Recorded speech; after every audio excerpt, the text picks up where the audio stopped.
Rieccoci per la terza e ultima parte del Sindaco Risponde, la trasmissione del gruppo TV7 come sempre in onda al martedì alle 19. Questa sera nei nostri studi c'è il vice sindaco di Padova, Andrea Michalizzi. Abbiamo affrontato prima della pausa il tema legato alla difesa idraulica della città. Adesso cambiamo argomento, parliamo dei lavori importanti che stanno per cominceranno proprio nelle prossime ore, nella giornata già di domani se non sbaglio, al ponte Paleocapa, un ponte storico importante per la città di Padova, quello che porta alla specola. Sicuramente i padovani sanno di che ponte stiamo parlando, che appunto sarà interessato per diversi mesi, insomma, da lavori di rifacimento. Ci racconti un po' perché sono stati necessari questi lavori e cosa succederà anche alla viabilità? È il proseguimento della nostra attenzione sulla sicurezza dei ponti cittadini. Noi abbiamo 200 ponti circa, tra ponti e passerelle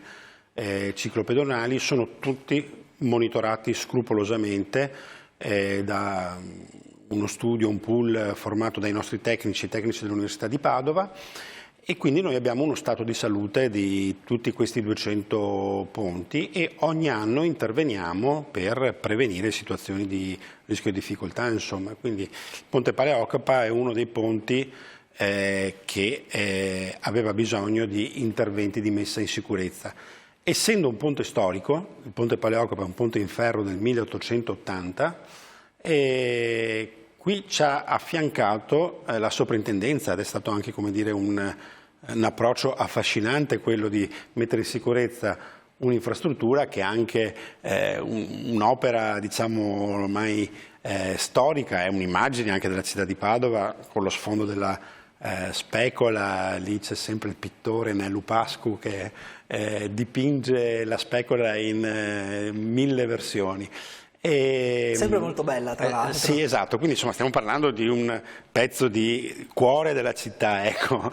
E quindi il ponte ha bisogno non solo di un intervento di manutenzione, ma un intervento di vero e proprio restauro, e quindi un intervento complicato, durerà circa 1 anno e mezzo. Domani iniziano le operazioni di smontaggio del ponte. Il ponte sarà smontato pezzo pezzo, sono centinaia di pezzi di ferro, migliaia di chiodi. Pensate che la soprintendenza ci ha addirittura indicato di dover rifissare il ponte con le stesse metodologie costruttive, con i chiodi a caldo, le metodologie costruttive del 1880, di quando è stato realizzato. Quindi insomma il problema si tutela non solo il ponte, ma si tutela anche una metodologia costruttiva. Devo dire, è stato un approccio anche abbastanza affascinante. Con tutte le problematiche annesse e connesse, perché immagino che non sia semplice la gestione di lavori di questo tipo. Sì, perché la città non è la città del 1880, è una città molto più frenetica. La cosa curiosa però, vice sindaco, scusi se la interrompo, è che questo ponte finirà in Sicilia. Ci spieghi perché finirà in Sicilia questo ponte? Allora, la ditta che ha vinto la gara è una ditta siciliana di Agrigento, è una ditta molto specializzata in questo tipo di lavorazioni. Noi siamo contenti di aver trovato, come dire, dei veri e propri esperti di questo tipo di lavorazione. E alcuni pezzi del ponte, 6 per l'esattezza, le travi, andranno nei loro laboratori perché vanno trattati in un certo modo, quindi mentre la maggior parte del ponte sarà gestito qui, le travi che hanno bisogno di lavorazioni particolari finiranno in questi laboratori ultra specializzati di questa ditta che si sta prendendo cura del ponte, e quindi faranno, come dire, un viaggio fino ai loro laboratori. Tempi e costi, vice sindaco? Allora, il lavoro è un lavoro da 1,8 milioni e che prevede anche la sistemazione della ciclabile su Riviera Paleocapa. Dura quasi 1 anno e mezzo tutta l'operazione di restauro, dovendo riutilizzare anche le stesse metodologie costruttive. I tempi come dire, aumentano anche per questo. Oggi noi lo sistemeremo dovendo solo curarci della tenuta statica in molto meno tempo, anche con molti meno soldi. Trattandosi di un restauro l'affare, diciamo, si complica. Ho incontrato i cittadini della zona, cittadini, commercianti, vado sempre a verificare quando realizziamo un'opera, apriamo un cantiere, un po' come questo si combina con la vita del quartiere. Quando lavoriamo provochiamo sempre disagi, i lavori pubblici sono sempre pesanti, rumorosi, ingombranti. Però ho capito che in quella zona è importante mantenere un'agibilità a piedi in bicicletta, perché quella è una zona ricca di servizi. Ci sono tante abitazioni, siamo vicini al centro, quindi ci si sposta molto a piedi in bicicletta, ci sono attività commerciali, c'è l'università, e quindi realizzeremo a dicembre, con l'aiuto del Genio Militare, quindi che ci daranno una mano, una passerella ciclopedonale provvisoria che nell'anno di lavori, diciamo, sostituirà per chi si sposta a piedi in bicicletta, insomma, il ponte Paleocapa. Sarà posata in poco tempo questa passerella, perché so che l'esercito ha grande capacità anche in poco tempo di andare a realizzare opere temporanee di questo tipo. Sì, viene realizzato in poche settimane, e tra l'altro una bella collaborazione, insomma, in città tra il comune, i residenti, i commercianti e il nostro esercito, insomma, che mette a disposizione la manodopera per un intervento che è utile.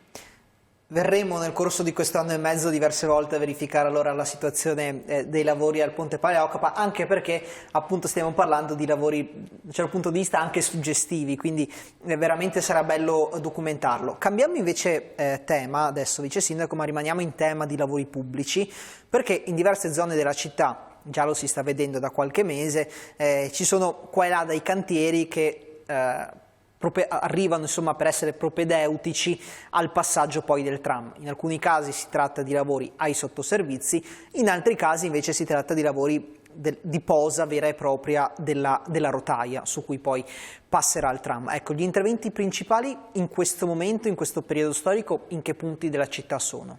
Allora, stiamo sistemando i sottoservizi nella zona di Via Dante e Corso Milano, quindi siamo in pieno centro storico. Sono cantieri che stanno convivendo con la viabilità, e queste operazioni le facciamo prima, in modo tale che poi quando arriva il cantiere del tram ha già, come dire, una situazione di lavoro fatto. Sottoservizi, magari per chi non lo sapesse, si tratta di tubi dell'acqua piuttosto che del gas, esatto, eccetera, giusto? Cioè, dove passa il tram noi spostiamo i tubi del gas e dell'acqua o altri servizi che ci sono sotto, in modo tale che un domani si dovrà intervenire sulla tubatura, la condotta dell'acqua, non bisogna fermare il servizio di trasporto pubblico. E questi sono lavori propedeutici alla realizzazione della terza linea, quella est-ovest, cioè Rubano-Vigonza. Mentre procede, come dire, di gran lena il cantiere del tram Volta Barozzo Stazione. In questa fase stiamo lavorando soprattutto in zone che sono fuori dalla viabilità cittadina, quindi vicino tra Volta Barozzo e Sant'Osvaldo, nella zona della ciclabile, dell'area verde che porta, ecco, stiamo vedendo le immagini, al parco Iris, e quindi dall'alto si può apprezzare il cantiere. Tra poco inizieranno i lavori del ponte nuovo che verrà realizzato sullo scaricatore, a proposito ne parlavamo prima, di fianco al ponte attuale di Volta Barozzo, perché il tram realizzerà un nuovo ponte in modo tale che il ponte che c'è adesso rimane per la viabilità delle auto, e verrà affiancato il ponte dove passerà il tram. In quel ponte realizzeremo anche una ciclabile molto più larga in sicurezza per biciclette e pedoni. Quando si potranno fisicamente vedere i lavori per la realizzazione di questo nuovo ponte a Volta Barozzo? Già nelle prossime settimane, insomma, si inizierà, e sarà un'opera importante. Insomma, si vede come il tram cambia la città. Era scritto il tram ridisegna la città prima, è proprio sì. così?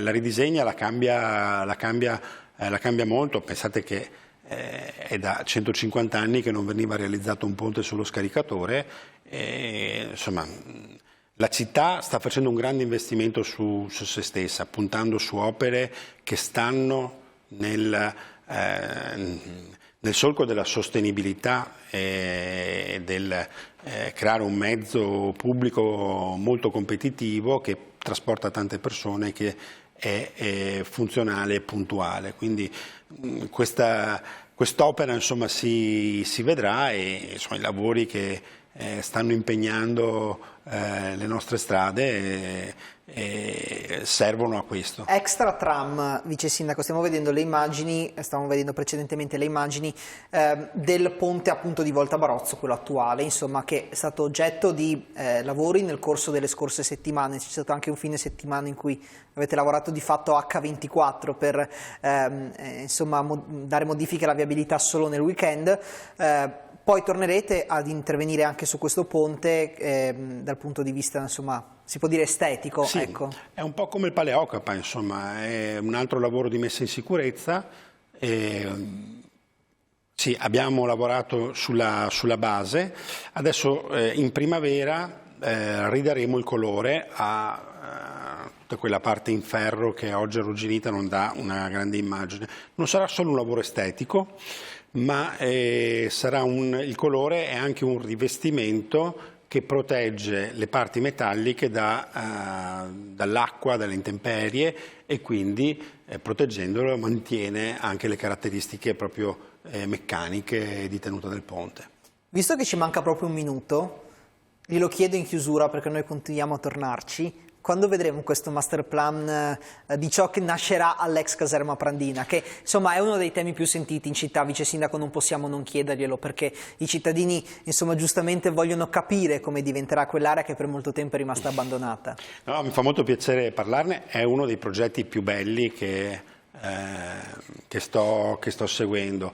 Prandina un po' si sta anticipando, insomma anche in queste settimane sarà un'occasione per aprire un grande parco delle mura, un po' il nostro Central Park, e quindi sarà l'occasione per dare, come dire, dignità a quel pezzo di mura del Cinquecento, ma con l'obiettivo di migliorare la zona intorno. Pensiamo a come valorizzare per esempio l'area di Corso Milano, che ha la necessità di essere non solo un percorso di arrivo al centro, ma già l'arrivo in centro. E sarà anche un luogo dove ci saranno servizi di accessibilità per il centro, il parcheggio, che sarà un parcheggio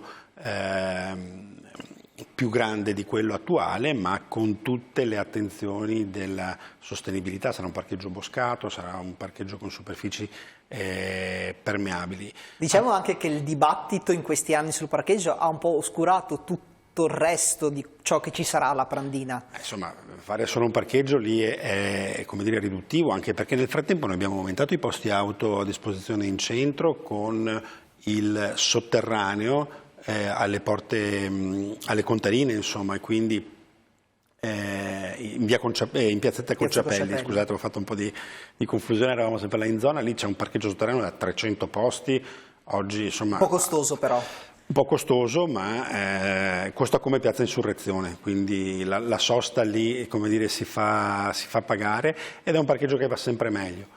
Alla Prandina aumenteremo, quindi scommetteremo anche in quella zona, ma sarà una parte, come dire, una parte di una trasformazione che sarà tutta nel segno della sostenibilità. Quanto tempo per il master plan? Ma noi stiamo lavorando, abbiamo lavorato bene con la soprintendenza, che voglio davvero ringraziare, è stata una collaborazione importante. Io credo che nei prossimi giorni lo presenteremo, ormai ci siamo, insomma. Il tavolo è qui, ce lo porterete, insomma ce lo farete vedere, così lo mostreremo anche a tutti i nostri telespettatori. Siamo in chiusura di questa puntata del Sindaco Risponde. Vice Sindaco, abbiamo affrontato diversi temi, a partire insomma da quello doveroso, importante e per certi versi anche affascinante della sicurezza idraulica della città, proprio per la conformazione particolare di Padova, e poi abbiamo parlato insomma di un po' di lavori, cantieri che anche i cittadini padovani e le cittadine padovane carovane stanno vedendo sicuramente in città. Ce ne sono molti altri, perché la città, come ci siamo detti più volte, sta cambiando radicalmente. Ovviamente seguiteci tutti i martedì sera alle 19 con il Sindaco Risponde, così insomma vi raccontiamo anche di queste opere per il futuro della città. Grazie Vice Sindaco di essere stato con noi. Grazie anche a tutti i nostri telespettatori, a tutte le nostre telespettatrici per averci seguito. Noi con il Sindaco Risponde torniamo come di consueto martedì prossimo alle 19, la linea invece adesso all'informazione di TV7 TG. A tutti voi l'augurio di una buona serata, arrivederci.